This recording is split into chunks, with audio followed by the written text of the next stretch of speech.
कथा आगे बढ़ गई है और अब विषय और गहराते जा रहे हैं। जो पद्य हैं वो और तात्विक बातें कर रहे हैं।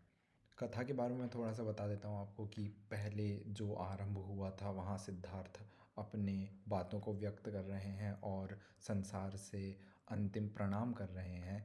क्षणभंगुर भव ऐसा प्रयोग किया है। भव अर्थात संसार और क्षणभंगुर अर्थात जो अभी है और अगले ही क्षण नहीं है, इस प्रकार का विशेषण उन्होंने प्रयोग किया है। तो दो ऐसे पद्य हैं जिनके बारे में मैं चर्चा करना चाहता हूँ। पहला पद्य कुछ इस प्रकार है कि तब जन्मभूमि तेरा महत्व, जब मैं ले आऊं अमृत तत्व। यदि पा न सके तू सत्य सत्व, तो सत्य कहाँ भ्रम और भ्राम। ओ क्षणभंगुर भव राम राम।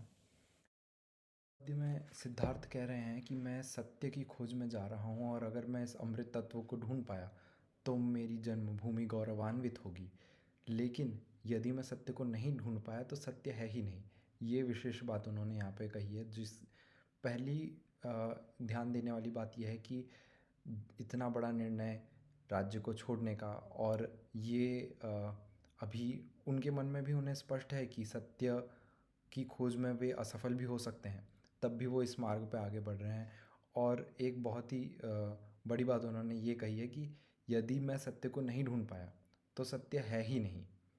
ये विषय इसके बाद उन्होंने आगे के पद्यों में यशोधरा को भी संबोधित किया है, अपने पुत्र राहुल को भी संबोधित किया है। एक दूसरा पद्य है जिसमें एक और असामान्य सी बात कही गई है, जो प्रायः और भी जगहों पर कही जाती है, रात को सुबह और सुबह को रात, पर यहाँ पर विशेष रूप से सिद्धार्थ रात्रि को प्रभात कह रहे हैं, क्योंकि यदि विलंब हुआ तो प्रभात हो जाएगी और प्रभात होने पर सारे मोह पुनः उनके सामने आ जाएंगे, जो उन्हें उनके लक्ष्य या जिस सत्य की खोज की ओर वो जा रहे हैं उसमें जाने से रोकेंगे।